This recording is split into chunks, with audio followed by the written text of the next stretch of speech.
Hello, friends, and welcome back to Stories About Entitled People. Don't piss off the person who's lightening your workload. OP will take great pride in watching the downfall in our first story. Don't forget to subscribe to our channel if you're new here, and turn on notifications so you don't miss a new video every single day. Here we go. I don't work enough? I'm the assistant manager in one store of a local chain of bodega/gas stations.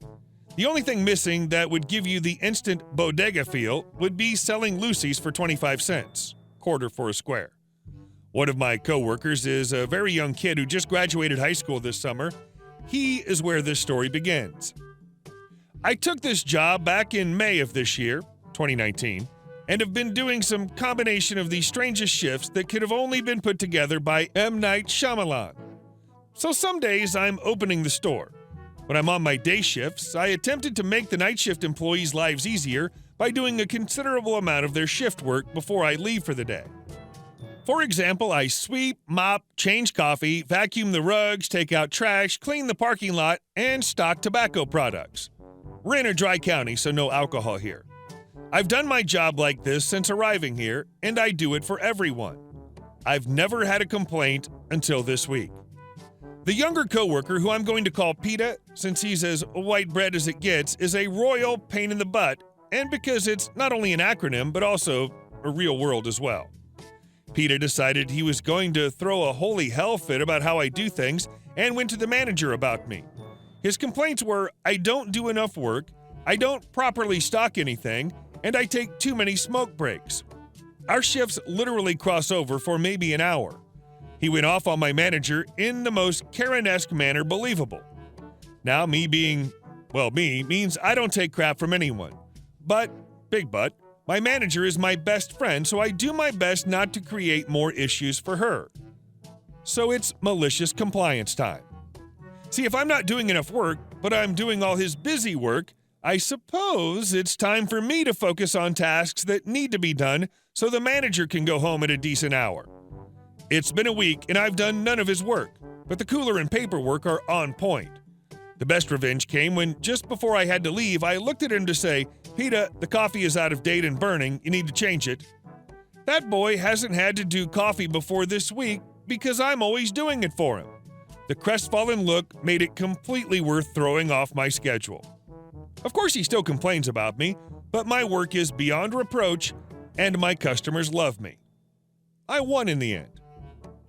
Who would complain about the one person that does most of your work and makes your job easier? What an idiot. And our next story. Send it to someone who cares. Can do.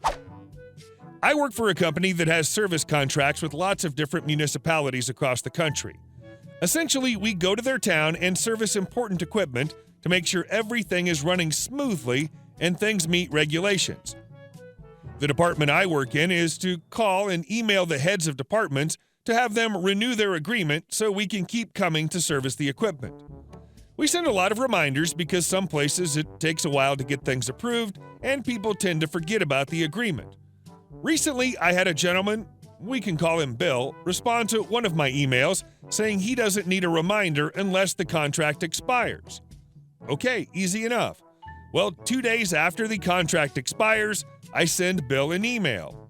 He's very frustrated and asks me not to email him unless it expired. I tell him it expired 2 days earlier. We email back and forth for a bit and it becomes clear that he cannot find what he did with the contract. So I ask him if he would like me to send it to him again. He responds, send it to someone who cares. Okay. So I call the main line of the municipality to find out who is above Bill when it comes to decision making. They give me the email and I send it off. I get an email back very quickly asking why Bill hadn't handled this. I respond explaining I've contacted Bill a few times and he said he would handle it, but then it never got taken care of. He then asked me to forward the email chain with Bill over to him so he can take a look at it. I was so excited he asked for this. About 10 minutes later, I get a phone call from a very upset Bill asking me why I would contact his boss, and now he's in a bunch of trouble. I responded, Bill, it was not my intention to get you in trouble, but I did what you asked. I sent the contract to someone that cares. I don't take a lot of pleasure in getting someone in trouble at work, but I did what he asked, so it really isn't my fault, right? Bill didn't just shoot himself in the foot, he drew a target on it first. And our next story. I got someone fired twice. So I've been working in advertising for about 8 years now. Back in my old agency, we hired someone new to handle digital for a couple of small-time clients as she was new to the industry. Let's call her EC. Evil crap. She didn't last long as she had attitude problems and would regularly make major mistakes and repeat them. So after 6 months, I told her that it's not going to work out, but that we thank her for being with us. Basically, no hard feelings. I never burned bridges, and I was still kind of junior in my middle management career. A couple of years later, I left that agency and started doing my own thing, but then settled as head of digital at a new agency that had a small client, SC, but one that had a big global name. Their retainer was pretty low, and I had told the managing director, MD, that it wasn't a client worth keeping if they wouldn't increase their retainer by at least 15%. But my agency insisted that they're a good name to keep. Whatever, I didn't invest too much time into it. A few weeks later, the client hires a new digital manager, and it turns out to be EC. And she gives me this smirk in our first meeting. I'm not new in the industry, so I don't really take it too seriously, but she tries to make life hell for my employees. Constant angry emails and unrealistic expectations. But in my face, she was always nice. She would even send me private WhatsApp messages, thanking me for the good work, but sending huge criticisms via email with her boss CC'd. She thought that just because she's my client, I was scared or something.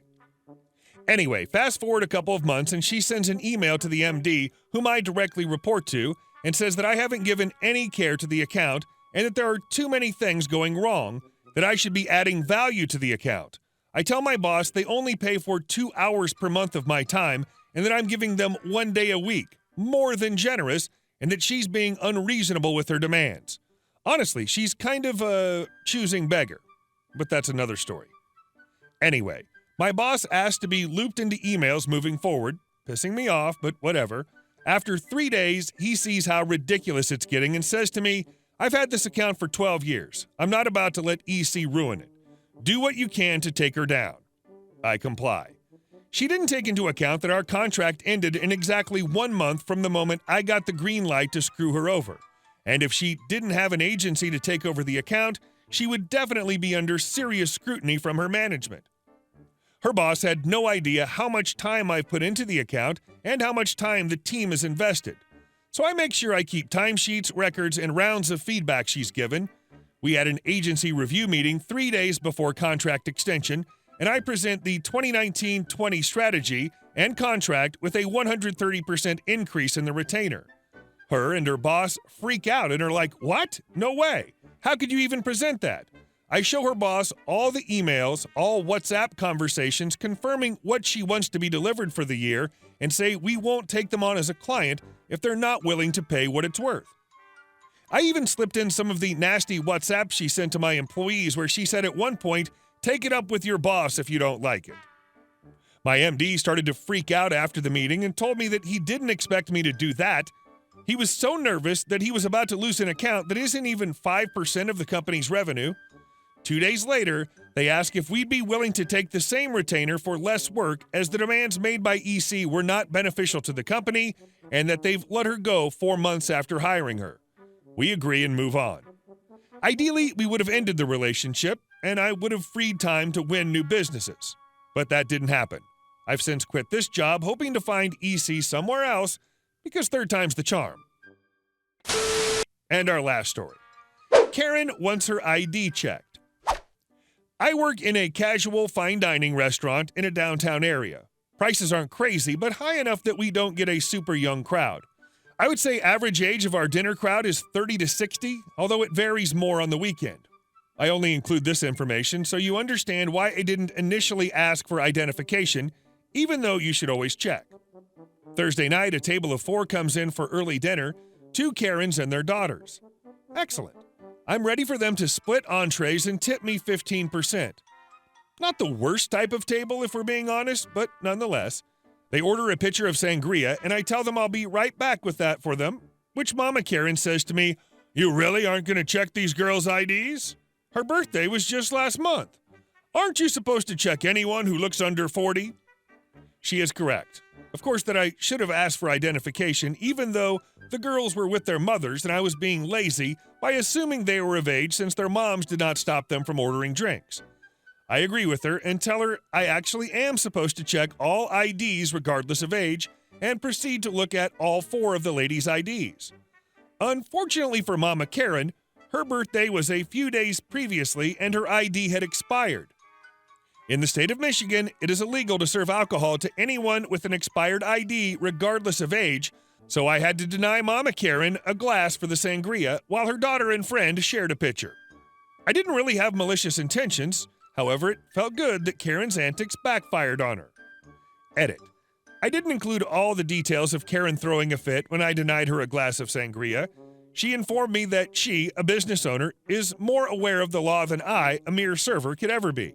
I simply couldn't just do my job and bring her a glass. My generation doesn't respect elders, blah, blah, blah. Her daughters were a little embarrassed, I believe, but I tried to move past it and serve them the rest of their meal normally.